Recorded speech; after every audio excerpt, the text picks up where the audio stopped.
Welcome to Those Who Can't Do. I am your host, Andrea Forkham, and I am very, very, very excited about our guest today.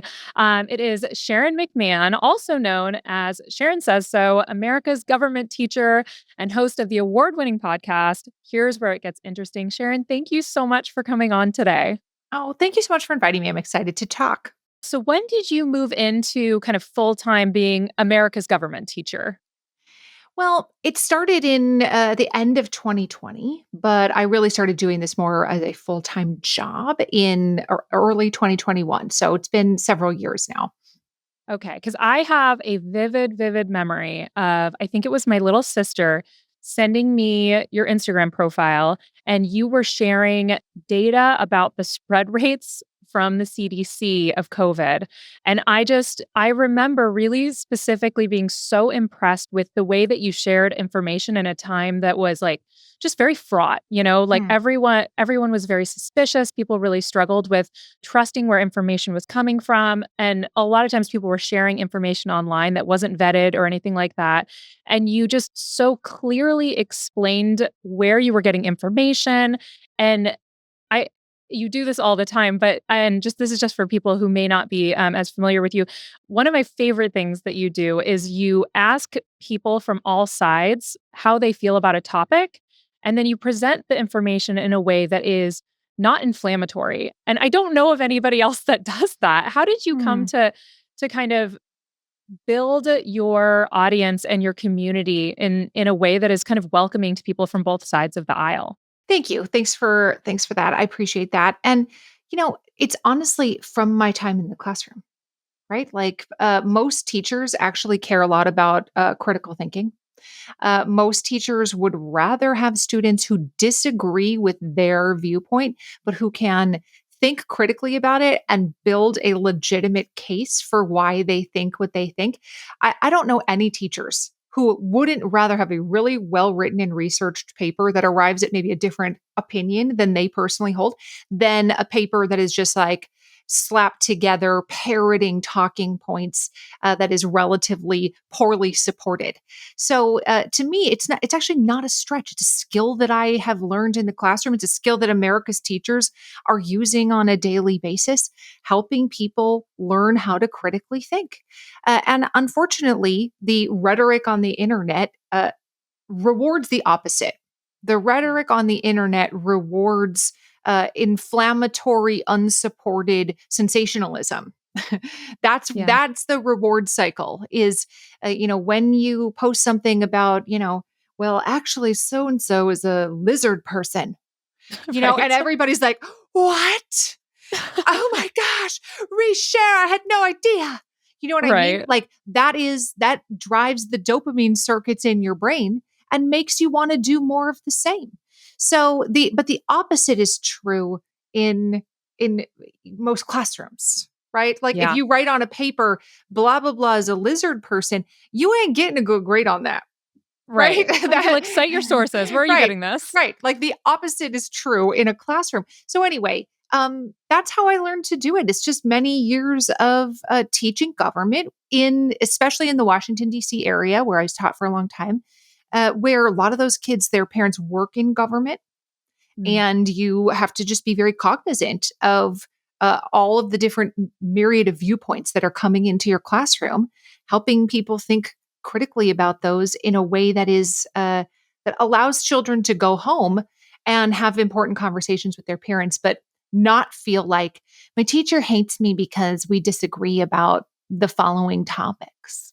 Yeah. Yeah. And so on that same note, I'd love to hear what are some of the ways that you share about or you used to share about current events in the classroom in a way that feels very unbiased because I taught journalism for a few years.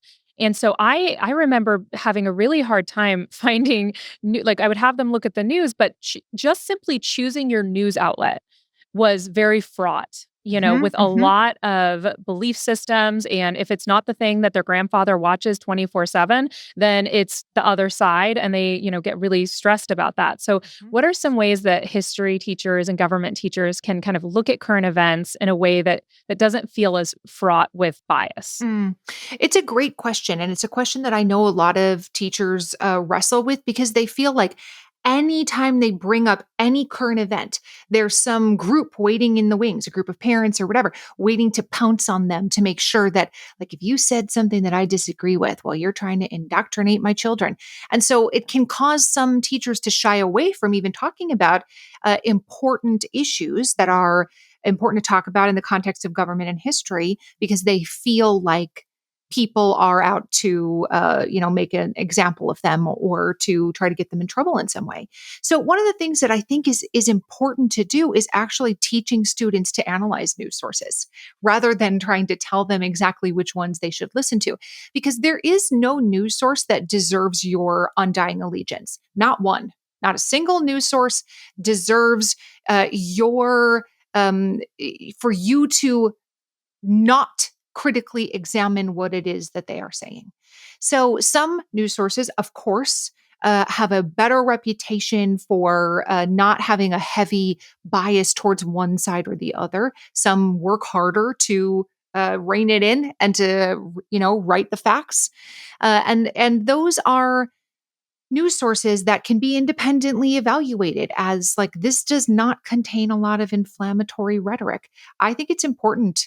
Media literacy is a very important topic, especially in secondary education today, in a variety of disciplines. Media literacy is important in English classrooms. It's important in journalism classrooms, other language arts topics. It's important in history. It's important in government. So understanding the difference between a bias and a lie is an important concept, I think, to teach students, and also an important concept to teach adults on the internet. Those are Yes. they're those are not the same thing. Bias and lie do not mean the same thing. So I love to give examples of how we can see what the bias of a source is, and does that mean that they are lying about it? So when students can recognize a bias and also understand what the facts are, that those are sometimes two very different things, that's an important life skill that Yeah. they can learn and take with them. Yeah. I think that's a great point. Something I also noticed is just with online, and I get so frustrated on times where, occasionally you will share some of the DMs that you receive, Mhm. which are so foul. There's so much nuance in a lot of the topics we're looking at today, and so much unwillingness to acknowledge that nuance with topics that are, incredibly important to people. I know a lot of people that are single issue voters, and maybe if they don't like the candidate that they're going to be voting for, but they're like, listen, I'm a single issue voter. And because of the way the internet works, and like you said, it's rewarding that sensationalism, people are making these assumptions that if you have one belief on one side, then you must fall into that kind of chasm of all of these other beliefs. Is there a way you think as teachers that we can kind of help students kind of look at that and see the nuance in a world where they're constantly being told there is no nuance? You are either this way or you are evil and you want like Mhm. the destruction of America. That's another great question, and I'm glad that people are talking about this because this is something that I think is incredibly important to understand. That very often the assumptions that we make about people who are different, who have different beliefs than we do, or who come from a different cultural background, or who have a different religious faith than we do, we make assumptions about them based on our own biases, right? So, just using an example, a very hot button issue. Let's say we're going to discuss matters of abortion that are in the news, right? Like Supreme Court case is about abortion, and I think it's an important topic to be able to discuss with high school students. Like, this is in the news. Here's why it matters. Not from an ideological viewpoint of you should be pro-choice or pro-life, but here is what the Supreme Court said. Here is how that is going to play out around the country. That's an important education to receive. Yeah. People who view themselves as pro-life may tend to think that people who are pro-choice love murdering babies, and they want to see as many dead as possible, and they want to be able to kill them on a whim. And in reality, people who are pro-choice will completely disagree with that characterization. They will say, your assumptions about me and my viewpoints are not correct. And on the opposing side, people who are pro choice think that people who are pro life are really just interested in controlling women's bodies, that they are out to try to take away women's choices in life and send them back to the Stone Age when they had no control over their own reproduction. And most people who are pro life will say that is not a fair characterization of what I actually think and feel. So, one of the things that I think is important to learn as a society and as to help children learn as teachers is to stop making decisions about what you might think on a topic based on assumptions about other people that may or may not be true. And where are we Mm. getting these assumptions from? We're making these assumptions based on our own viewpoints, not based on actual real world examples, not based on what people actually think and feel. So I would, of course, broach this topic with a much more if I were teaching this in a classroom, I wouldn't dive right into abortion. I would Right. bring it up with a much more kind of like made up, silly, neutral example. That doesn't actually pertain to anybody in the classroom. We can talk about Martians or people who believe the moon is made of green cheese or something that's just obviously false, that nobody actually thinks that, and teach students how to actually not make decisions based on assumptions that may or may not actually be real. So I think that's a part of what drives polarization, right? Is these assumptions that we have about the character of somebody else. And if they Yeah. believe X, then they must therefore be, A, B, and C as well. And Mhm. that's often not real. Yeah. And it's really interesting too because when people fall into that and they fall into all those assumptions, they then stop listening to the discussion because then they've kind of othered the person that they're Hmm. talking Hmm. to out of having a valid perspective. That's Like right. you believe A, therefore I don't it doesn't matter what you believe about anything else. One of the main reasons that I really avoid taking political stances on my social media and all that because I know that if I took a strong political stance, endorsed a candidate, did something like that, then anybody who is on that side also liked that candidate would love me forever. Yep. But if you're on the other side, anything I have to say about education, about teaching, any of that stuff would be gone. Like they would Discounted. not care. Yep. Yeah, they wouldn't care what I had to say. I would have all these other attributes and all these other things Yep. cast on me.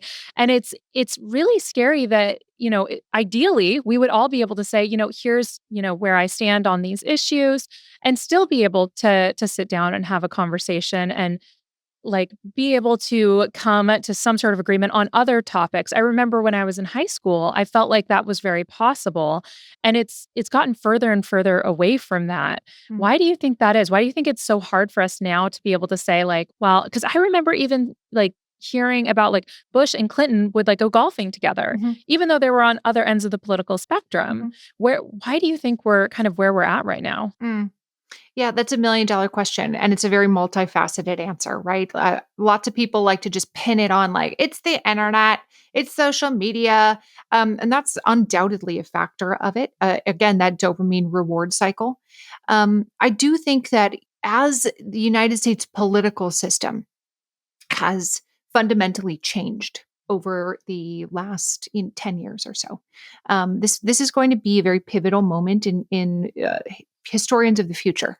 Like Mhm. we look at the years leading up to the Civil War, like we look at the 1870s, or I'm sorry, the 1850s as being like, look at what was happening in the country in the 1850s. It is no wonder we had a Right. civil war in the 1860s. And no, I'm not saying we're going to have a civil war, but I am saying that there are pivotal moments in history that we can point to. We can look at the 1930s Europe, 1930s America, and see why World War II happened. This is going to be a moment, this time period is going to be highly, highly studied in the future. And where we go from here is going to be an important moment that we study in the future. So, some of it is absolutely social media. Some of it is the political system, the types of political candidates, and the viewpoints that those candidates have given voice to. Some on both sides of the aisle, no question, that have legitimized people's a lot of people have deep-seated uncharitable thoughts about another group that they know is socially unacceptable to give voice to, right? It's not socially acceptable to say that somebody is fat and ugly. And so consequently, we avoid doing that, right? Right. Even if we might think it, Right. right? Yeah. Hopefully you don't. Hopefully you're not, Right. but you know what I'm saying? Like we might think like, ugh, gross when we see somebody Yeah. walk past, but we know it's not the right thing to do to Yeah. say that or to make a face or to be like, ugh. Right. Uh, and so there are people who have those same kinds of deep seated thoughts about other groups of people, about people who might fall into a certain political camp, about people from of a certain nationality. And some political candidates have legitimized voicing those opinions instead of being like, oh, I'm going to keep that to myself. And so Right. that has also exacerbated the rhetoric that is present in our houses of worship. It's present in our schools. It's obviously present on the World Wide Web and in our offices, like every place that humans are, that has been heightened. So, all of Yeah. these things and more, of course, there's more, are contributing to this sense of, algorithms are Yeah. huge, are a big part of this too. But it's all contributing to this sense of like, what is wrong with us? Right. Right? Like, I Yeah. think a That's the lot of perfect way to phrase people it. feel exactly that way. Like, what is wrong with us? And Right. yet, it feels almost impossible to get out of it yourself. Feels almost Yeah. impossible to not be surrounded by it and to not watch the takedown videos of some political candidate that you hate. It feels almost it's almost like a borderline addiction at this point to Yeah. some people. Yeah. It's so funny because I I get my news from a few different sources, but I don't like watching streaming news, like the 24-hour news cycle. I don't enjoy watching that, but I was walking past because my husband loves it. And so I was walking past and they were talking about the bear thing with RFK. Mhm. And I sat down and was just like, this is I can you know what? I am gonna engage in this news because Mhm. it didn't stress me out. Yeah. It didn't like fill me with existential dread. I was like, Mhm. okay, like he found a dead bear. He that what an insane story. Yeah. Like just I'm just gonna leave it wild. here with this bicycle in Central Park. It didn't feel personal to you, Andrea, right? Like you Yes. didn't feel like you needed to do something about it. You don't Yeah. feel like I'm supposed to really be like up in arms about this story. It felt like something, and I know exactly what you're talking about. It felt like something you can be like, that is weird. That's a Yes. weird story. It's just weird. And he acknowledges Right. it's weird. We Yeah. collectively are like, that's weird.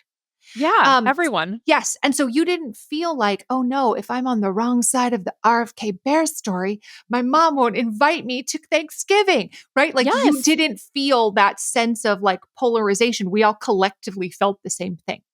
Yeah, exactly. And I think that's a great insight too, is that so much of the news we consume feels very antagonistic, Yes, where like when you watch it and you're consuming the news, you're placing yourself on the spectrum. And like you said, like people's families are not getting together on the holidays now because of totally. all of this stuff that is happening politically. And for me as an educator, I feel this weight, this heavy weight of responsibility of being like, okay, like all of these kids, all well, now I teach college, but all of these young adults are coming into my classroom and they're seeing the same news as me. They're, on their algorithm, seeing whatever it is on opposite ends of the spectrum. And, it's my job to work with these future teachers now and try and give them some sort of guidance of in how to go into the classroom with these young kids and still be hopeful, and still find reasons to serve. And for me, what I've found is like when I watch too much of the news that's very antagonistic, I get very discouraged and I feel very helpless. And I Mhm. think that's the case for a lot of people. There's people Totally. who watch and they're like, okay, now I'm going to go to a rally or I'm going to go and I'm going to help this candidate hopefully get elected. And then there's other people like generally like me that tend to ostrich a little bit. Like I stick my head in the sand because it makes me feel too helpless. Mhm. Do you think that there is a way that because I don't necessarily think that people who make it their whole personality to be on one side of the aisle are doing much like sometimes they're doing more harm than good, I Mhm. think, when that is they are no longer able to communicate with their parents because their parents voted for somebody different than they did.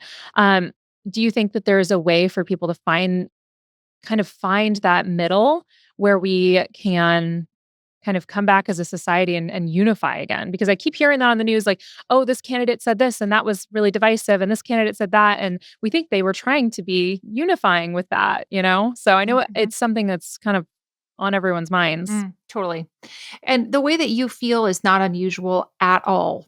I hear that from literally thousands of people on a daily basis where they're like, burn this whole thing to the ground. Right. There's no hope for tomorrow. You know what I mean? It's very easy to get overwhelmed because we now have access to the entirety of human knowledge and we hold it in our hand.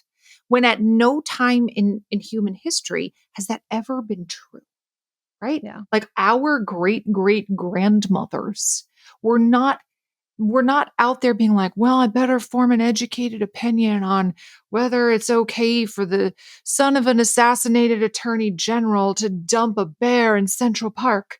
Right? Like Right. our great great grandmothers had felt no such responsibility to form an opinion on every single topic, nor did they even know what the topics were.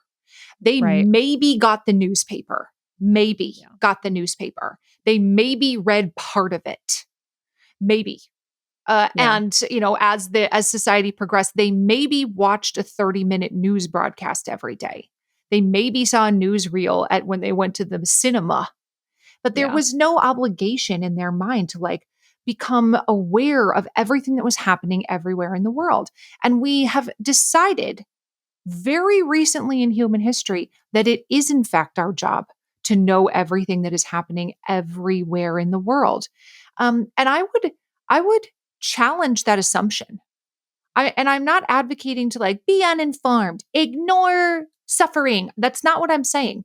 But I am saying that the entirety of humanity, human society has evolved to be local, to care about what is happening in your neighborhood, to care about what is happening in your state or maybe even your whole country. Um, and again, I'm not saying pretend that other bad things are not occurring, but it's never been a single person's personal responsibility to form opinions on everything that is occurring in the world. I would argue that the human brain is not equipped to do that. Yeah. I would argue that we are violating our fundamental human nature by being asked to form opinions on literally everything that's happening in the world. I think it is actually more intellectually honest and more beneficial to society to say, I don't have enough information on that to make an informed opinion Yeah. a much greater percentage of the time. Maybe there are topics that you are well educated on that you deeply care about, matters related to education, your mayor race, like whatever it is. And there are topics that you are uniquely equipped to be educated on and to educate other people on. But does that mean that you need to, is it your job to help arrange the shipping schedules for the Suez Canal? Right? Like, is Right. that your job? Is it all of our job? No, that's somebody else's job. Right. Right? Right. Yeah. And that's not to say that people who live near the Suez Canal don't matter or that people who work on boats don't matter. Of course, that's not true. It's just that we all have an important, integral role to play in our communities. And it is actually not just okay, but actually desirable and beneficial for us each to play our own integral role and to let other people worry about the shipping routes in the Suez Canal. That's somebody else's job. Okay. Right. I literally Yeah. do not know how to operate an airplane. I cannot be involved in that. That's not me. Right. Right? I get Yeah. really bad motion sickness. I'm not going to fly an F 16. I cannot be involved in how to maintain airplanes. That's not on me. I Yeah. have other talents and skills.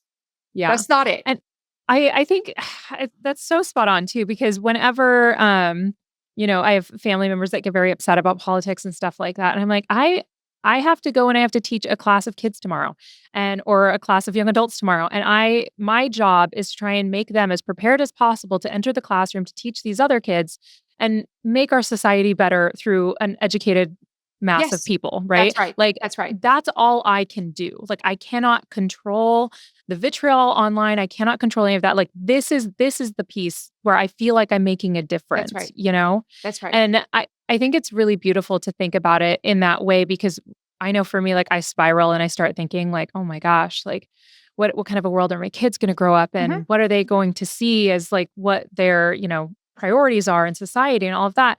And I don't know that that's like you said, I don't know that it's very beneficial to spiral out like that No. because I do end up worrying about like, well, the Supreme Court's justices, how many do we have? Are they going to add more? Like as if anyone is going to ask me how many we should have. Like which ironically, I feel like on social media now, there is a push for content creators with larger platforms to make political stands. Sure. Um, and to be Use their seen. influence. People want to push them to use your influence. Yes, Mhm. exactly. And that whole piece, I feel like I because I very intentionally use my influence in my corner, right? So like my corner is education. I advocate for education, for low classroom sizes and resources for teachers and all of that kind of stuff. Yeah. But what is your take on, and it's generally TikTok that I've seen it the most, Mhm. um, social media and people pushing influencers to make very strong stances on super nuanced topics. Mm, mm. It is really challenging to navigate as a social media, like as a content creator. It very, very much is. This is what I keep coming back to. A few little things that I keep clinging to. Number one, arguing on the internet is not activism. Arguing on the internet is not activism. Me getting in the comments and being like, well, Chad, actually, blah, blah, blah, blah, blah, blah, blah. Guess what? The world is not better now. Yeah. No children have eaten. Nobody's home has been saved from a fire. Like no good things have occurred because I argued with Chad in the comments. Yeah. And I think so often people feel like arguing online is doing something productive because it's what they know how to do. And it gives them that dopamine reward cycle is to be like, yeah, look at, I got 872 likes on my comment. I made a Right. difference. Do you know what I Right. mean? No, you didn't. You made absolutely no difference. I'm sorry. Yeah. Nobody's belly is full tonight because you wrote that comment. So that's the first thing is that um, arguing on the internet is not activism. And I regularly have to remind myself of that. And I think it's a lesson that we should teach to students too. Yeah. Like that's actually Right. not what activism is.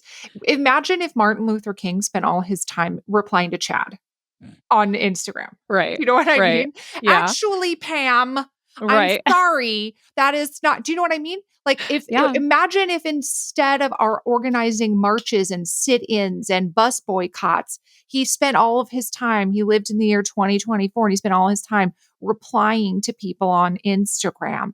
Nothing Yeah. would have happened. So arguing is not activism. The second thing is that I firmly believe that there are topics, there are concepts, topics, however you want to phrase it, that uniquely weigh on your heart.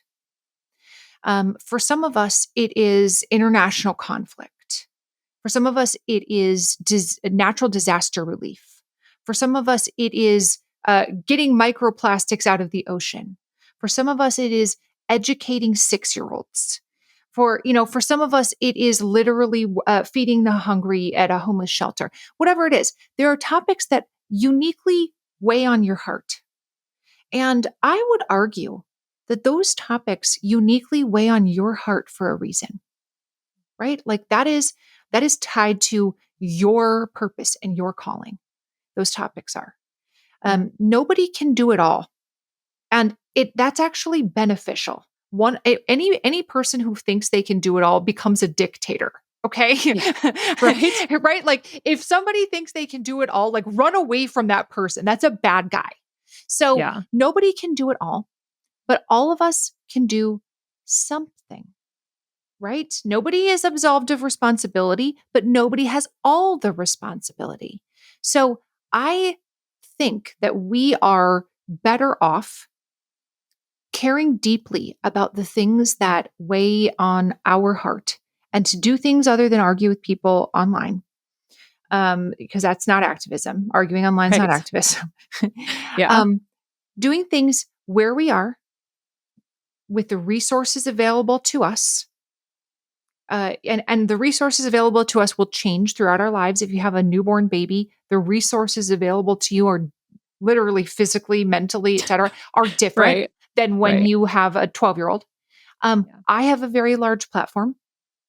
The resources available to me, I have a team of people that literally work for me, right? So the resources available to me are different than the resources available to a first year teacher who is Yeah. like, I don't even have, like, my school didn't even give me any glue.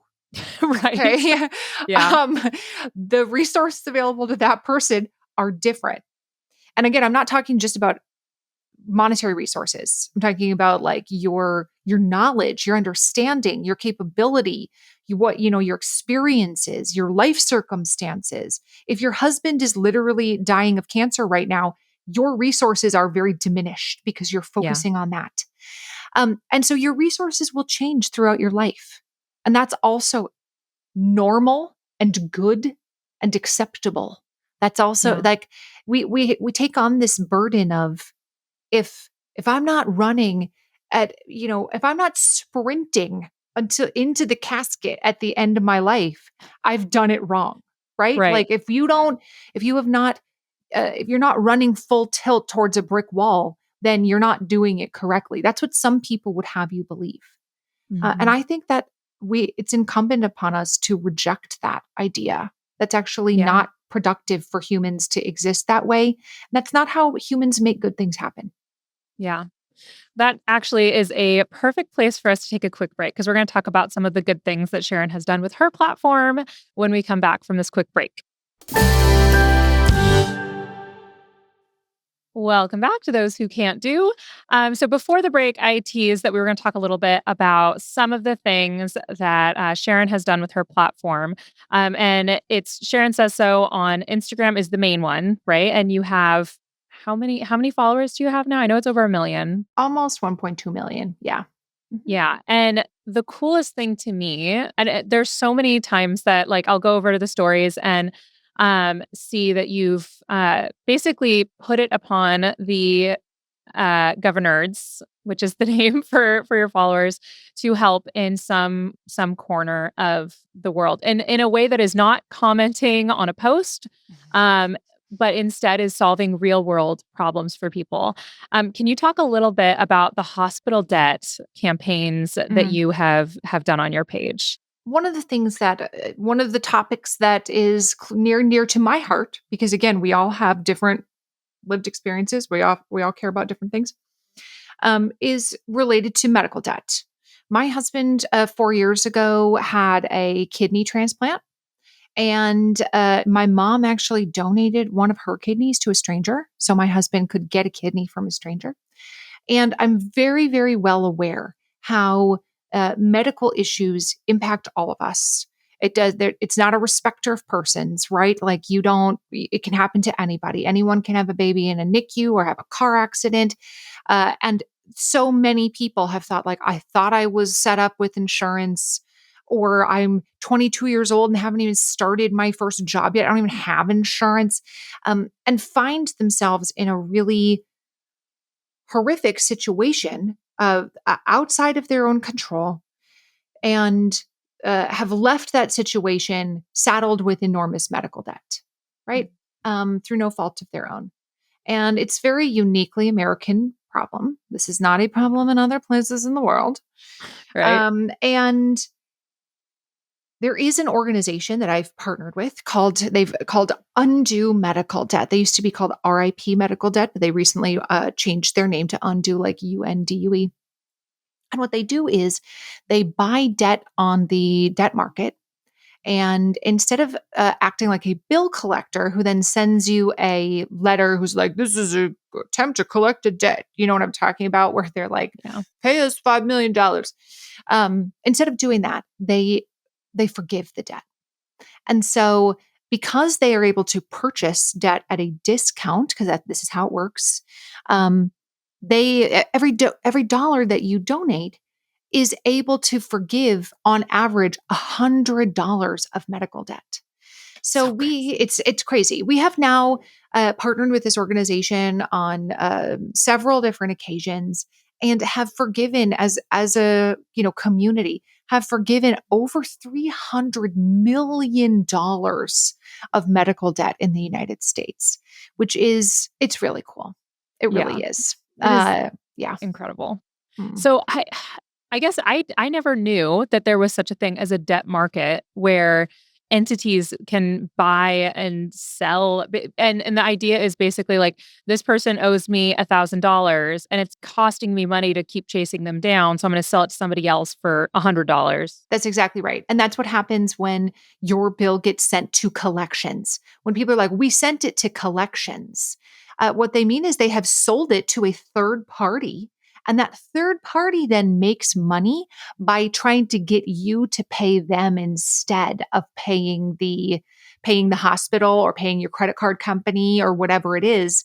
Um, so yes, that's how debt collectors work. They buy debt at a discount and then they try to recoup the full value from you. So if the hospital says, you owe $100,000 for your hospital stay, and they decide that you're not going to be able to pay, or that your income is so low that you have no hope of ever paying this $3 million debt or whatever it is, they will sell that at a significant discount to on the debt market. And then bill collectors can come by and purchase it, but also organizations can come by and purchase it. And instead of trying to make money on it, they can just forgive it. So if somebody wanted to contribute to that, is there a specific website they go to? Yeah, they can go to undomedicaldebt.org. And it's a very highly rated 501c3 organization. You can write it off on your taxes. And they really just do incredible work. Very, very cool. So we actually have a mutual friend because you recently went to NATO. I You were did. invited along with a couple other folks and influencers and people like that and got to walk around NATO. And Lauren Cella is a friend of mine who I know you got to spend some time with Yes, there. yes, yes. She's delightful. She is. So what was it like? This is completely shifting subjects, but what was it like going to NATO after, teaching about it and talking about these places and probably meeting? I mean, you met with Kamala Harris while you were there, right? Right? And I didn't. I got to interview Tony Blinken. I have Okay. interviewed Kamala Harris. I have interviewed her separately, but at this event, I sat down for an interview with Tony Blinken, who is the U.S. Secretary of State. And we talked a little bit about NATO and about international conflict and things of that nature. So it's fascinating, right? It's fascinating to be in the room with 32 world leaders. Yeah. That's like a really unique experience. I'm sorry, but it is. There were about Yeah. 150 people in the room with this. They take what they call a family picture every time NATO has a conference. The conference is usually not in the United States. It's usually in Europe because there's just way more NATO countries in Europe. Yeah. So it's only in the United States periodically. So like last year it was in Lithuania. Guess what? The Lithuanian government does not know who I am and they are not inviting me. so um so it's a kind of rare opportunity that it's in the United States. So anyway, they take this family picture where they announce every world leader that's a member of NATO. There's 32 world leaders. And what is so interesting, I had no idea that they did this. Of course, I knew they took the picture, but having never been in the room, they play the most the best. They play music like a soundtrack while they're introducing people, and it literally sounds like that you are in the middle of the Princess Diaries. Right? Like it's Disney. If you said to the Disney composers, write a song for introducing world leaders. And then they were playing it in the background where it's like, Sharon McMahon, Princess of Genovia. And there was like orchestral music playing in the background. So they play My this music. gosh. I took videos of it and I posted this on internet and people were like, is that the real music You're that's like, "Is playing? that a joke?" Yes. Yeah. Yes. Yes. It's beautiful music, but it is not. I did not know about the music situation. That was very Yeah. interesting. And then they literally go through. Joe Biden is the host because he's the host country. He's the president of the host country. And then they also have the man who's the president of NATO. And they're standing on a stage and they go through one by one, introducing the different world leaders, and they come out and they shake the hands and they're like, so great to be here. um, and then they take a picture. And then after they've introduced everybody, it's a little bit like Miss America. Then everyone comes back out on stage. They stand in their place and they smile and they take some pictures. And it's very symbolic because they're demonstrating to the rest of the world that we're all here in agreement on the same things. We all agree to the same 5 important principles. And the rest of y'all better not try to mess with us because Right. here we all are. You know what Right. I mean? So, anyway, that was just a super interesting a super super interesting experience to attend the NATO conference and to get to see these people like up close and personal. Yeah, and you recently were also embedded, right, for a little bit with the VP. Is that Mhm. correct? I think I saw in your stories. Yeah, I actually went just this week. I was able to score an interview with the new vice presidential candidate, Tim Walz. And so I went to Eau Claire, Wisconsin, where he was flying into. We were going to have a little meeting, a little interview, and then I was going to go home. And he was going to do his rally and then fly on to wherever the next location was. Well, I won't say it's a comedy of errors because it ended up turning out really interesting. But the bottom line is that weather on the East Coast delayed their planes. The actual VP Harris and the VP candidate Walls fly on separate planes. Both their planes were delayed because of weather. So they were an hour and a half late or thereabouts arriving to the venue. Then they had all of these other things that, of course, they had already set up to do. We have to meet with the Girl Scouts. We have to meet with the city council. We have to talk to the such and such. So the interview that we had scheduled kept getting like pushed back. We're like, we'll do it. Okay, we'll try to squeeze it in right before X. We'll try to do it Right. here. So the only way that I was going to be able to talk to Tim Walz at all was to just roll with it and see what we could make happen. Right. Yeah. Well, what ended up being really interesting was, um, the airport where they come in for a landing is not the rally site. Sometimes it is. It was in Michigan, but at this particular location, it was not. The rally site was, 10 minutes away or so. So, in order to go from the airport to the rally site, which again, I had not intended to do, all of the roads were closed. And they were like, you will not get there if you try to drive. Get in the motorcade. You're like, So I'm don't have to like, say it twice. get in the motorcade, get in the motorcade. And the motorcade is literally like 30 black Suburbans. You know what I mean? Like you've seen these on TV where it's like there's the Yeah. flags and the lights and whatever, and they go 60 miles an hour. So I rode in the motorcade. I probably never ride in another motorcade. Didn't know that So was going to cool. happen. So Yeah. it was just one of those things where like uh, had no idea that nothing went according to plan, and yet all of it was interesting. Yeah. No kidding. So you did end up actually getting to interview him though. Yeah, well, we ended up having like 3 or 4 minutes to talk, and at this point, the rally was now 2 hours behind, 2 hours late. We're backstage. You can hear in the little interview, which I posted on my Instagram, you can hear that it's like Florence and the Machine in the background, like there's music. The rally is literally waiting for me. to finish Yep. talking to Tim Walz. Okay. Literally every people pleasing person's nightmare where you're Yeah. like, I'm not trying to hold everybody up. Like Right. 12,000 people are literally standing in the hot sun waiting for him to go on stage. That's not an exaggeration. Oh my And, gosh. and it's me delaying everything. So Oh my gosh. we did talk very briefly. Hopefully another time we'll have more time for a sit down. Yeah. But nevertheless, it was a very interesting day. That I is rode in the motor code, or I right. rode in the motorcade. I got to see Air Force Two up close and personal. That Air Force Two is just a really cool plane. It really Yeah. is. Yeah. That's awesome. That is so cool. So, your platform and the work you've been doing has really opened up so many different avenues for you to meet so many different people.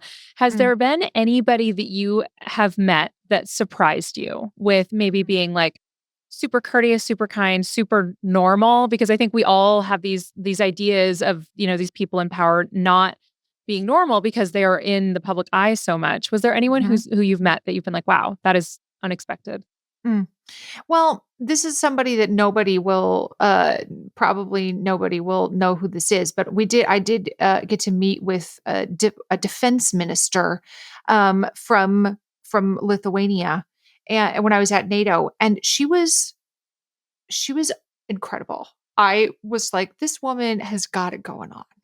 Like, first of all, you don't get to be like the defense minister of a European country as a woman Yeah. unless you have it going on. So she was very interesting. But here's the thing that I keep coming back to is that, we only see politicians on TV, and we only see them in their speeches and the interviews, and we watch the clips online and we dissect everything they say, and we're like, well, I don't like that.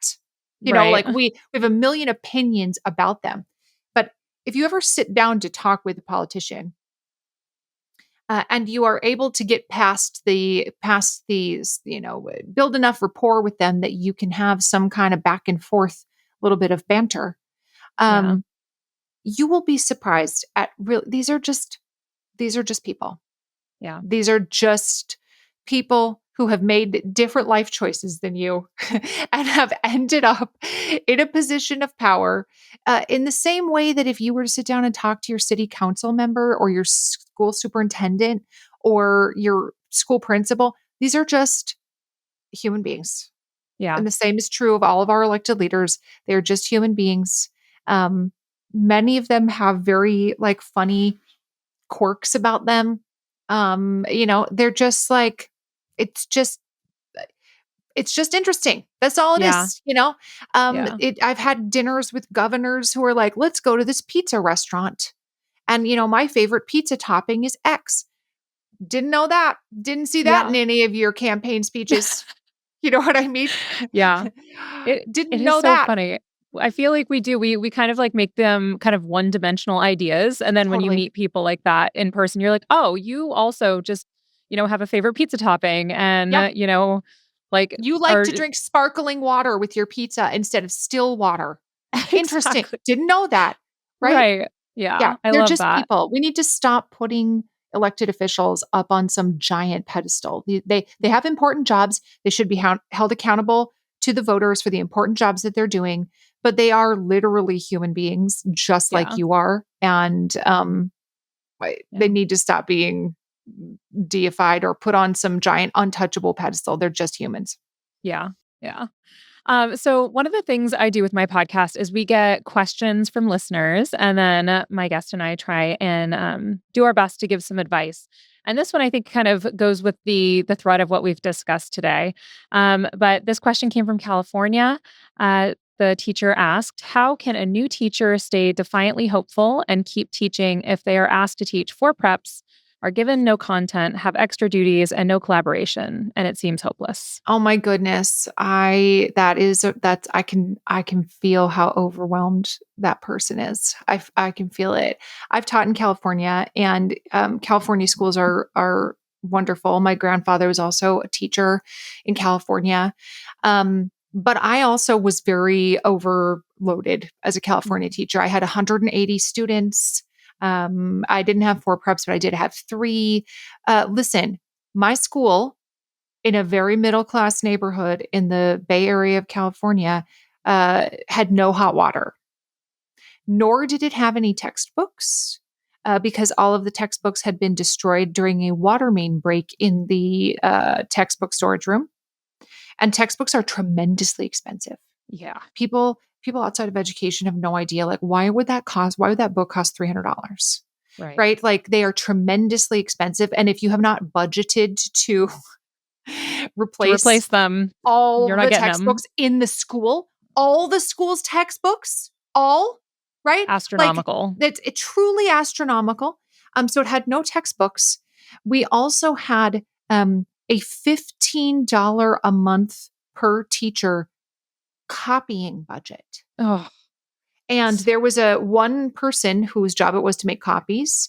They had an actual employee who made copies for people, and they kept track of, like, Sharon has this much. And this is not a joke. If you went over the $15, it was taken out of your paycheck. That's oh not a my joke. gosh. I'm very, very familiar with having no resources, right? Like, no books, don't try to copy anything. No hot water, no toilet paper in the bathrooms. Like, children literally had to carry toilet paper in their backpacks. Oh my So gosh. listen, I'm all that to say, it's not the suffering Olympics. I only bring it up because I understand where you're coming from. I really do. The first thing is you have to take care of yourself. If you do not take care of yourself, you will burn out and you will quit. And then you're of no use to anyone. Right. Yeah. And I think teachers tend to be people pleasers. I think because it's a helping profession, they want to help people. And it feels bad when they can't help people at the level they want to help them at. Right. That's, like, I think, a really natural way to feel. So one of the things that I would focus on is finding resources that require less preparation on your end, whether that is you have to spend a little bit of your own money, which should not have to happen. I totally agree with that. To buy some like pre-made curriculum where it's like, Mhm. I have all the worksheets already made. Yep. Here are the standards that you're going to be meeting in this unit. Everything is ready to go. If that means going on Teachers Pay Teachers and, like, spending some money to buy a little bit of things. Again, I don't think you should have to do that, but I also don't think you should have a nervous breakdown and leave the Yeah. classroom. Right. So it's a little bit like if you have an illness in your family, yes, get takeout. Okay. Yeah. Make macaroni and cheese. Do what you have Yeah. to do to survive. So Yeah. do what you have to do to survive. Lower your standards when it comes to, I will personally make every handout. I Yeah. will personally type and copy everything. Look, no, you don't have to do that. Right. What you have to do is show up and keep the kids safe. And Yeah. that's your top priority. I completely agree. I think also prioritizing, like what you were saying, is that the most important thing that those kids are going to remember is your relationship with them, far and beyond any other learning that's going to happen in the classroom. And thankfully, that is something that, as long as, like Sharon said, you're taking care of yourself, then you can build those relationships with those students. And then the rest of, and that makes the classroom management easier. It makes Totally. everything just go so much smoother. And other than Teachers Pay Teachers, also there is AI stuff available now that is incredible. EduAid is one website that is really amazing, has so many resources for curriculum planning and lesson planning, and magicschool.ai. So those two, I would say, go visit those. Actually, my husband's cousin just panic called me because he's teaching for the first time ever, and he's never taught before, and he's going to be teaching 10th grade algebra, I think, or 10th grade geometry, and he's never taught before. And that I've had fever dreams like that where I wake up and someone's expecting me to teach math because I was an English teacher. So I'm like, let me show you these websites, and best of luck to you, because at least if you're teaching younger grades, they're maybe less likely to read that you don't know what you're talking about. In 10th grade, he's gonna He's going to go through it this year. So Mhm, any mhm, any resources that you can access, all the better. mhm. The other thing that I want to do before we wrap up today is I always ask my followers what their students are doing on Fridays to find out kind of what bizarre things they're doing. And this is the first time I've had an answer for it for the school year because school just started back up. Somebody submitted this morning that in the middle of homeroom this morning, a kid opened their backpack and found a banana in it from last year and Mm, requested mm, to squeeze it out into the class trash can, which mhm, is mhm, so gross. But I am so curious, Sharon, because I 100% was that kid that like at the beginning of the next school year, I would find the lunch from like the mhm, week we got out. Were you that student or were you like the type A student that like that couldn't have happened because everything was immediately cleaned? Like what kind of a mm. student were you?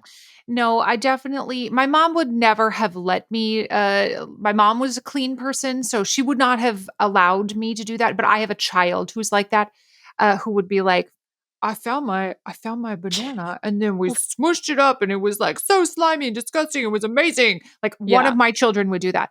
So, no, I was not the, like, super, super clean and organized child. No. My mom imposed some semblance of order on my life, but I would not have of my own volition be like, I tidied my papers. No. Okay. My desk was always a mess in elementary school. The teachers were always like, no wonder you can't find anything. Your desk is atrocious. I would just like crumple papers to make more space in there. You know what I mean? Yeah. Like this Oh was back yeah. when people actually had desks that back Could back in hold the things. 1800s when we had desks that stored things. Right. Like Yeah. most people don't have desks that store things anymore, but um Yeah.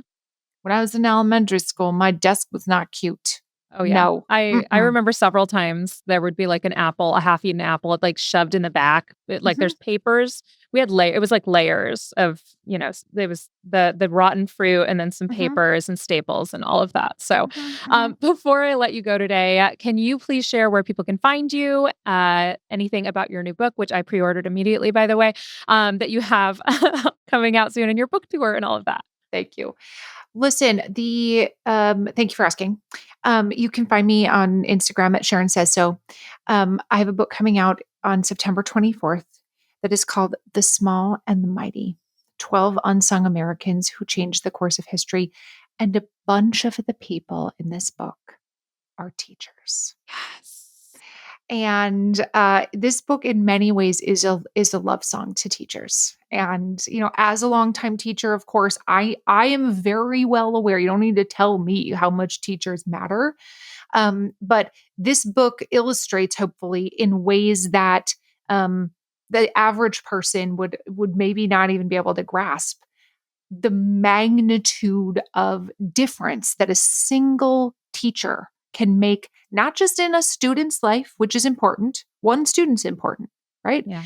Not just in a class's life or a school's life, but literally on the course of history. Yeah. So I'm very excited for that to come out. I'm going on a big book tour during the end of September, beginning or the entire month of October, talking about my book and meeting people, etc.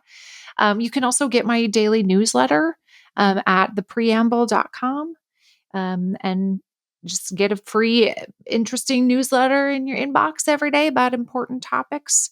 And all of that is linked on my website, which is just my name, SharonMcMahon.com. Well, thank you so much, Sharon. I appreciate you coming on and sharing all of your wisdom with us. Guys, please check out her website and all of the stuff on Instagram and go buy her book. Thank you. Thanks, Andrea. Thanks. We'll be right back.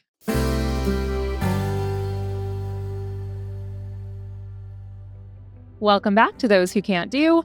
I hope you really enjoyed my conversation with Sharon today. I got to tell you guys, I have been following her so closely from late in the pandemic. I want to say it was in like fall of 2020. So when I first started following her, I think she was around 500,000 followers, something like that.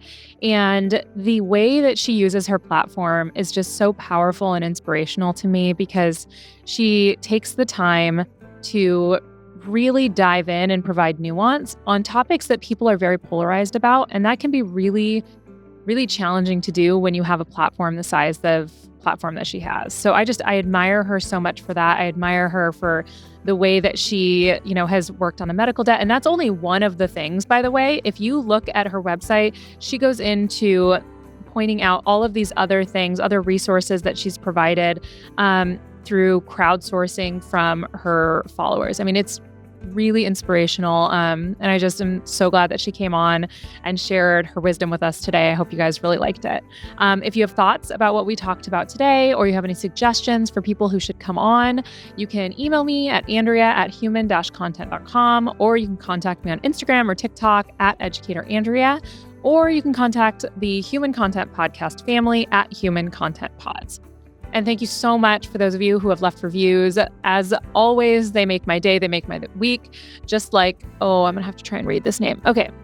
Hey Rigneys, HeyRigneys. I think it's Hey Rigneys. On Apple said, so validating. I've just finished my third year teaching fifth grade, and everything I hear on this podcast is A, hilarious, and B, incredibly validating. I appreciate the wealth of knowledge, love, and especially humor so evident in each episode. So thank you so much for that. That is so kind. I really appreciate it. If you want to check out the full video episodes, they are up every single week on YouTube at Educator Andrea.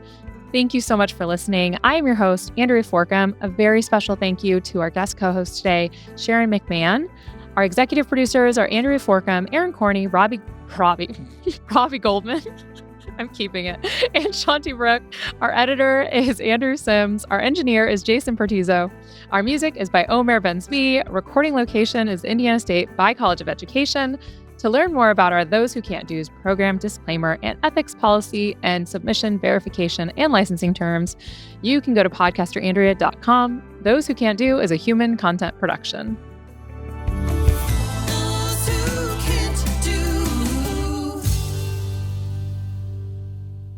Thank you so much for watching. If you're like me and you're thinking, gosh, I really need more Those Who Can't Do in my life, you can start your binging right now by clicking on that playlist button right over there. New episodes are out every Thursday, so please subscribe and join us each week on YouTube and wherever you get your podcasts.